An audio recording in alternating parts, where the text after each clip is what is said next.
semuanya, saya Dinda. Gimana nih kabar kalian semua? Semoga sehat-sehat aja ya. Nah, di sini saya akan membahas mengenai kitchen set yang didesain oleh HDW Furniture Bali di Villa Oasis Umalas Bali. Nah, sekarang saya nggak sendirian nih karena ditemenin oleh Kak Gusmang. Halo Kak Gusmang, gimana nih kabarnya Kak? Halo, kabar saya baik hari ini. Dinda sendiri gimana? Oh, saya baik Kak. Nah, kesibukan Kakak akhir-akhir ini apa aja sih Kak? Kalau kesibukan sih, beberapa minggu ini memang lagi sibuk-sibuk banget karena ada beberapa proyek yang harus saya kerjain. Pertama tuh dari Citraland, kedua di Gianyar, ketiga Payangan, kelima ada di Jimbarang.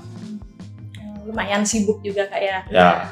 Jadi hari ini kita ngobrol-ngobrol santai aja Kak ya, sambil ngebahas tentang desain yang Kakak buat di Villa Oasis Umalas Bali.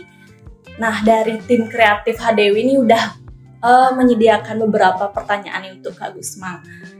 Jadi sebelumnya kan saya juga sudah sempat lihat desain kitchen setnya.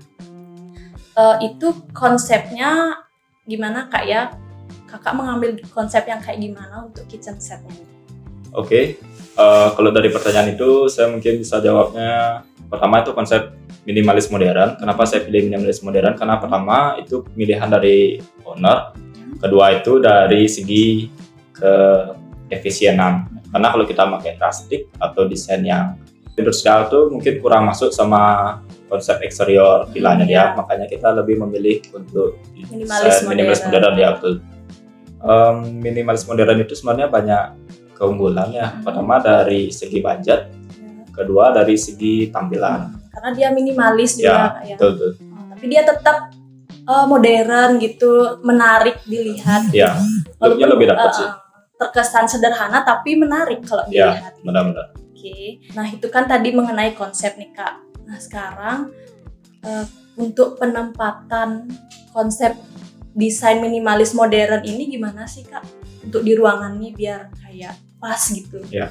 Ini salah satu pertanyaan yang baik sih. Karena kenapa? Karena beberapa ada owner itu yang nggak ngerti masalah penempatan. Pertama, itu dia patokannya dari pipa pembuangan. Kedua, dari sirkulasi ruangan. Karena biasanya yang ideal itu penempatnya pertama kulkas. Sampai kulkas itu sink.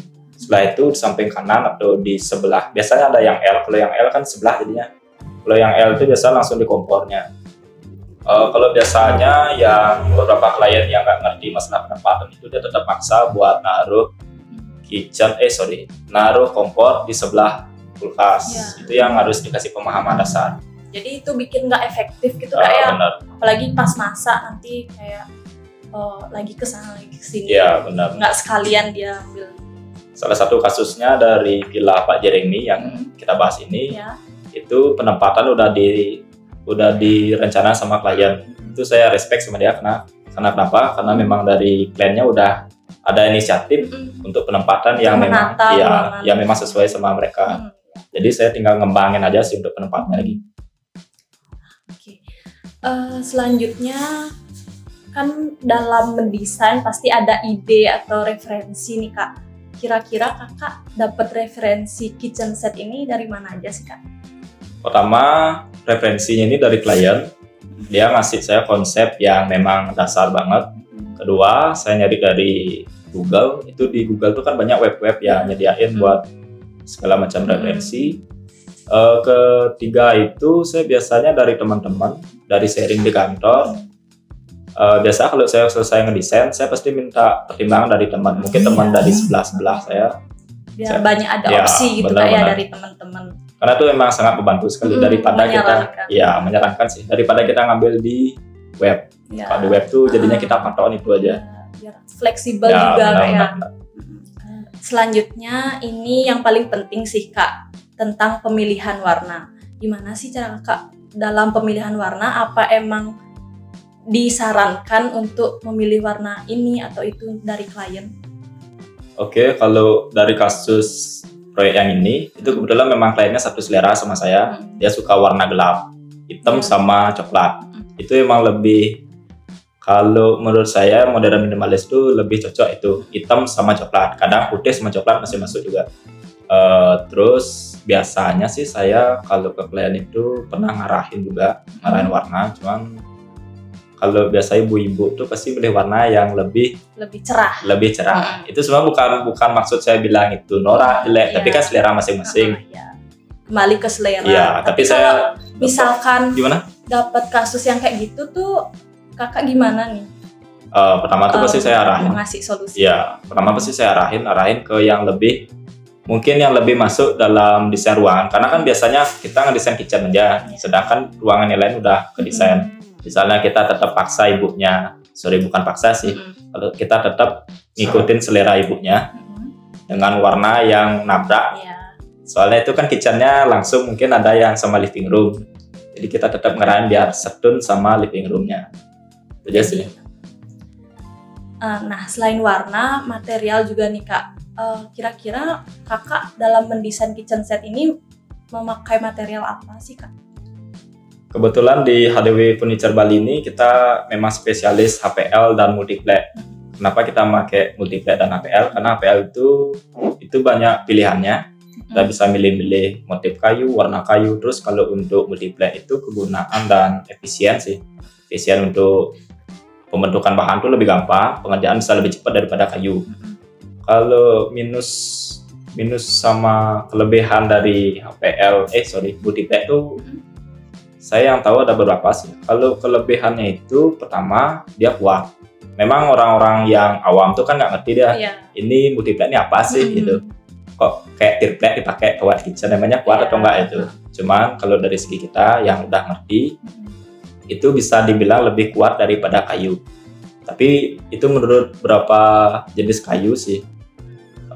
Terus untuk kekurangannya itu nggak bisa direndam, bukan direndam sih, nggak bisa kena air kelamaan. Biasanya ada air genangan.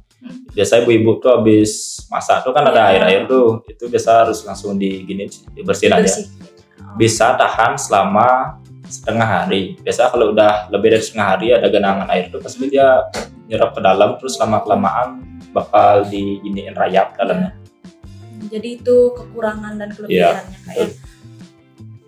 Nah, untuk pengerjaan kitchen set nih berapa lama sih kak memerlukan waktu? Kalau desain kitchen set yang di Villa Oasis ini saya butuh waktu sekitar 1 bulan. Itu ada sekitar 3 kali meeting. Dalam meeting itu kita banyak ngebahas untuk seputaran detail kitchen. Karena kebetulan ini yang punya Pak Jeremy dan Pak Oliver ini bule dari Prancis. Saya juga baru pertama kali dapat klien bule. Itu sebuah tantangan sih menurut saya. Ini dia lebih detail daripada klien-klien saya yang sebelumnya.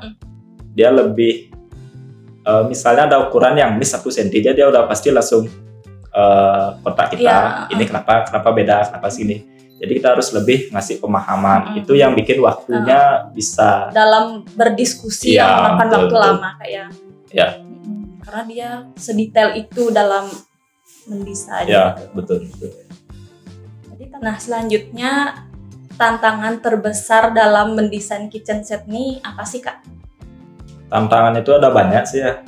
Pertama yang udah saya sebut itu ownernya bule. Pertama bule kan pasti bahasa Inggris. Saya kan bisa belum terlalu belum terlalu menguasai. Makanya agak canggung pertama ketemu. Aduh nih apa mau saya jelasin kan nggak tahu apa itu. Makanya untungnya nih bulenya bisa bahasa Indonesia. Saya kaget pertama kan saya bilang saya hello, dia bilang udah beringgris. Udah beringgris. Dia bilang apa kabar? Saya juga kaget nih dia bisa bahasa Indonesia itu. Akhirnya lancar-lancar sih ngomongnya Bos tuh. Terus yang kedua tuh tantangannya dari kedetailan ya, saya udah jelasin tadi, kedetailan tuh memang luar biasa perfect sekali keduanya nih. Detail-detailnya itu melebihi detail yang pernah saya buat. Dia mau buat rak kecil-kecil pun saya harus memang sedetail-detailin banget. Biasa kalau yang sebelum-sebelumnya itu bukannya saya bilang dia nggak detail, cuman itu kan tergantung keperluan. Kalau bule itu kan banyak keperluannya. Seleranya beda jadinya beda. Dikit-dikit ini gini. Kayak gini. Benar. Jadi banyak perubahan yang banyak banget sih. Tantangannya lumayan, bukan lumayan sih. Ya lebih inilah menantang Ya, dari menantang lebih klien menantang, yang ya, lain. benar. jadinya. Soalnya ini kan bule, jadi kita tuh harus lebih kelihatan profesional. Sama beda budaya Iya, juga biasanya benar. kan dari segi bicara juga. Iya, harus lebih sopan juga, ngejelasin lebih sopan Benar banget banget. jadinya. Cukup sekian aja sih kayaknya untuk tantangan. Kalau tantangan di luar itu mungkin dari tukang-tukang saya yang lebih paham sih. Jadi itu tadi beberapa pertanyaan dari tim kreatif HDW Furniture Bali. Nah, yang saya dapat berarti dari konsep minimalis modern untuk kitchen set ini dari segi penempatan juga harus diperhatikan dengan baik ya Kak ya. Ya, itu salah satu hal yang paling penting banget. Sama pemilihan warna juga Ya, harus benar-benar.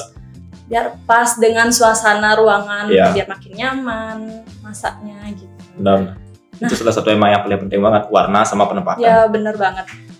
Sama gini juga, nih saya dapat ilmu baru nih. Karena biasanya kalau untuk material tuh kan, kalau kakak bilang tadi make HPL. Biasanya saya lihat, HPL dan multiplex. oh ya HPL dan multiplex.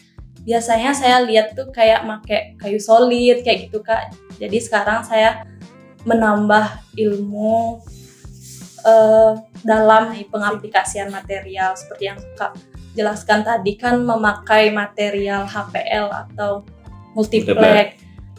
Jadi biasanya saya tuh soalnya ngelihat material kitchen set ini memakai kayu solid kayak gitu Kak. Jadi sekarang kan Kakak menjelaskan materialnya itu menggunakan HPL atau multiplex. Saya koreksi sedikit, kenapa HDW Furniture Bali menggunakan bahan multiplex dan HPL? Pertama, itu karena ramah lingkungan. Kedua, itu lebih efisien. Ketiga, itu lebih mengikuti seiring perkembangan zaman. Karena biasanya orang-orang tua tuh kan nggak tahu apa nih multiplex. Ya, taunya benar, mereka benar. kayu jati yang solid-solid. Jadinya kita harus ngasih pemahaman ekstra kenapa ada bahan yang seperti ini. Dan itu juga terbukti bagus, Ya, awet gitu, tergantung gimana cara kita merawat Ya. ruangan. Sorry, tadi ada satu kekurangan yang saya lewatin, yaitu kekurangan dari bahan multiplex dan HPL. Multiplex dan HPL itu nggak bisa digunakan dalam ruangan yang lembab, dalam artian tembok, mungkin dari lantai, karena itu berpengaruh banget untuk ke bahan yang kita gunakan. Takutnya jadi nggak awet gitu Ya, kayak. benar-benar itu Karena memang harus lembab. ya dipikir. Itu sebenarnya bisa diginin sih, bisa diakal-akalin. Itu biasanya kalau saya di rumah pakai saya menggunakan waterproof di belakang tembok saya, di belakang dan di dalam ruangan indoornya sebelum saya naruh lemari. Karena memang lembab banget ruangannya. Itu saya nggak ngerti memang dari bahan pas pembangunan atau gimana, itu memang jadinya lembab banget ya. Memang sering terjadi kalau misalkan dinding itu tertutup, pasti ada terlihat lembab kayak itu Kak. Itu banyak faktor sebenarnya, itu lebih ke gini ya, kalau kita ngebahas itu lebih ke arsitektural. Ya, cuman saya untuk ngakalin mungkin bisa dipakai waterproof di indoornya. Ya. Bagus sih itu. Jadi untuk mengatasi sedikit masalah. Ya, benar. Oke. Sama tadi juga Kak, tantangan terbesar kan ini Kakak dapat klien bule. Jadi lebih detail dalam berdiskusi mengenai penempatan lah, material lah. Iya, gitu. benar. Kalau dari segi detail itu saya agak bingung ya. Seharusnya kan istrinya yang lebih detail, Iya. tapi suaminya yang lebih detail banget ya. Mungkin ingin mengekspresikan seleranya mungkin Kak. Maybe. Iya. Oke, jadi segitu pembahasan kita hari ini mengenai desain kitchen set yang didesain oleh HDW Furniture Bali. Nah, untuk Kak Gusman terima kasih banyak karena udah nyempetin waktunya sharing-sharing ke teman-teman mengenai desain. Nah, untuk teman-teman di rumah, semoga video ini bisa menginspirasi kalian semua ya. Sampai jumpa di video berikutnya. Bye-bye. Bye.